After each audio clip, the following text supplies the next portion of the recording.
Hello guys, नमस्ते and welcome back to my YouTube channel. तपाईहरु आरामै हुनुहुन्छ, सन्चै हुनुहुन्छ भन्ने आशा भरोसाका साथ तपाईहरुमा फेरि पनि अर्को भ्लग्स लिएर उपस्थित भइसकेको छु। आज चाहिँ तपाईहरुमा नेपालबाट पोर्चुगल कसरी आउन सकिन्छ, धेरैभन्दा धेरै मेरा साथी आफन्त इष्टमित्रहरूले मलाई सोध्नुहुन्छ। किनभने नेपालको परिस्थिति, नेपाल छोड्नुपर्ने अवस्था, नेपालमा केही गर्न नसकिने, गरेका व्यवसायहरूलाई पनि नफस्टाउने यस्तो समस्याहरूले गर्दाखेरि अहिले नेपाल छोड्न, नेपालका राजनीतिक परिवेशले गर्दा पनि अहिले नेपाल छोड्न बाध्य छौँ हामी नेपालीहरू। त्यसको बावजुद धेरै साथीहरूले अथवा मेरा आफन्त, मेरा छरछिमेकहरूले मलाई सोध्नुहुन्छ हालमा अहिले पोर्चुगल भएको हिसाबले पनि, अब के छ त पोर्चुगल आउने अर्को विकल्प भनेर मलाई सोध्नुहुन्छ। किनभने पछिल्लो समय जसरी हामी अन्य युरोपियन कन्ट्रीहरू आउँछौँ, जस्तै विशेष गरेर भनौँ न धेरैभन्दा धेरै हामी आएको भनेको अन्य कन्ट्रीहरूबाटै आएको छौँ यहाँ पोर्चुगल, होइन। जस्तै म रोमानियाबाट आएँ, त्यस्तै अन्य साथीहरू पनि क्रोएसिया, माल्टा, तपाईँको युके सिजनल भिसामा जाने साथीहरू, यता धेरै साथीहरू सेन्जन भिसा हुने सहजै रूपमा प्लेन चढेर पनि आउनुभएको छ भने अन्य कन्ट्रीका साथीहरू डङ्की लगाएर पनि आउनुभएको छ।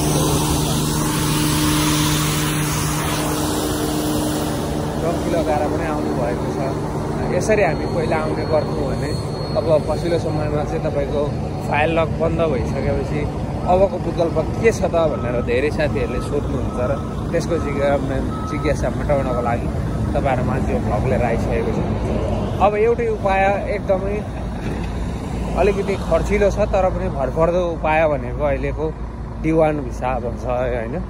यहाँ पोर्चुगल आउने अहिले सिजनल वर्करहरू पनि बन्द गरिसकेको, शिखर भिसाहरू, यी भिसाहरूमा आउने साथीहरूको पेपरको लागि बन्द गरिदिइसकेको हुनाले अहिले एकदमै सजिलो र राम्रो, होइन। आउनै चाहनेहरूको लागि भनेको चाहिँ D1 भिसा भन्छ, जो चाहिँ रेसिडेन्स भिसा भन्छ।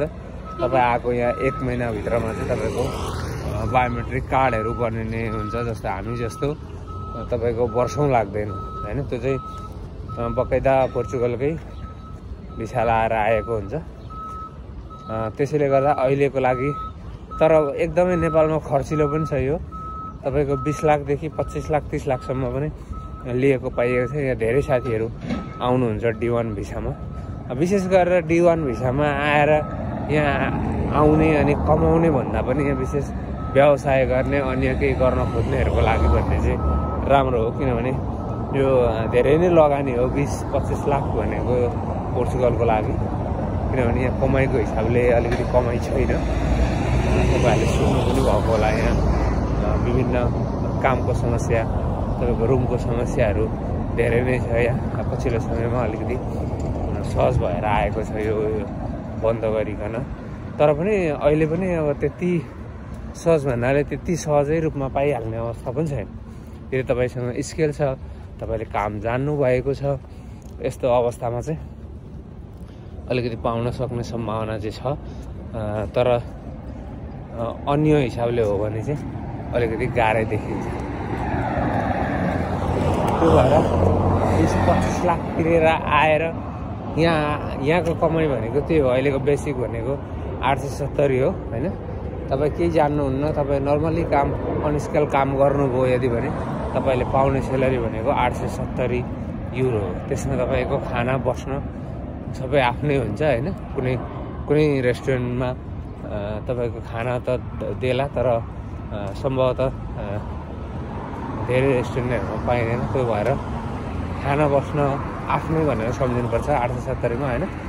त्यसमा गर्दाखेरि आफैले हिसाब लगाउनुहोस्, 250 युरो त बस्नलाई नै लाग्छ। तपाईँ एक्लै बस्नुभयो, सेयरिङमा दुईजना एउटा रुममा बसेर सेयरिङमा बस्नुभयो भने पनि तपाईँलाई 250 युरो लाग्छ, होइन।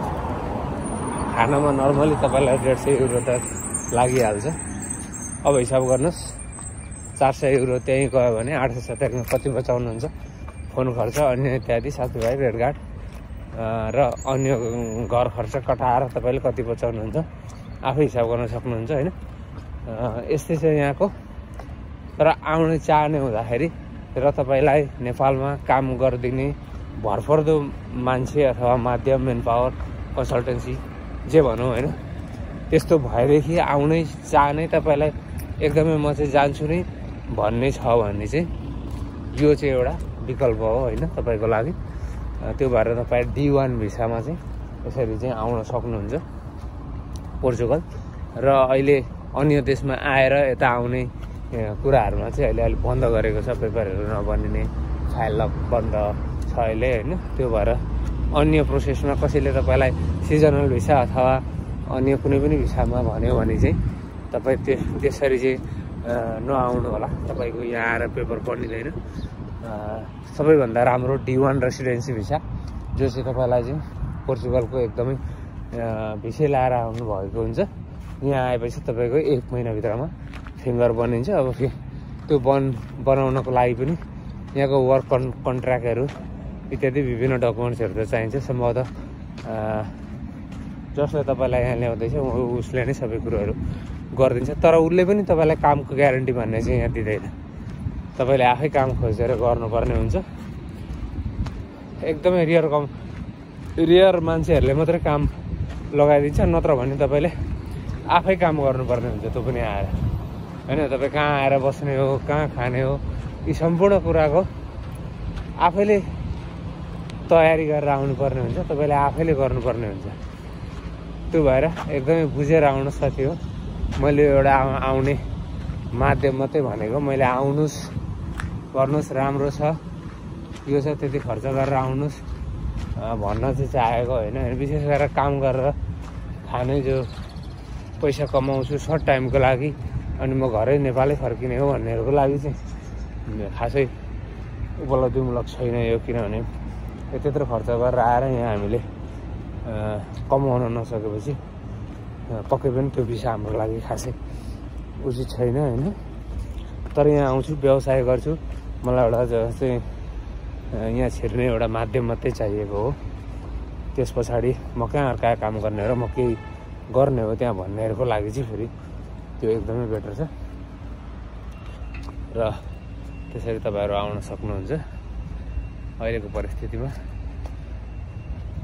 अब यहाँ आइसकेपछि काम रुमहरू भन्ने कुरो त अब तपाईँको नेटवर्क अनुसार तपाईँको आफन्त कोही मान्छे बुझेर तपाईँ त्यसरी आउनुभयो भने तपाईँहरूको लागि राम्रो छ। D1 भिसामा आउनुभयो भने सम्पूर्ण प्रोसेस त्यहाँबाट गरिसकेपछि दिल्लीमा तपाईँ भिसा लाउनको लागि जानुपर्ने हुन्छ।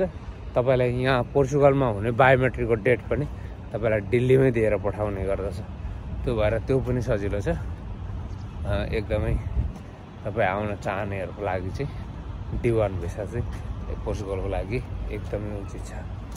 ल हस् त, जसले मेरो भिडियोलाई अन्तिमसम्म हेरेर साथ दिनुभयो, जो नयाँ हुनुहुन्छ मलाई सब्सक्राइब गरिदिनु भएको छैन, प्लिज सब्सक्राइब, लाइक, कमेन्ट गर्न नबिर्सिनु होला। तपाईँहरूको दिन शुभ रहोस्। जय नेपाल।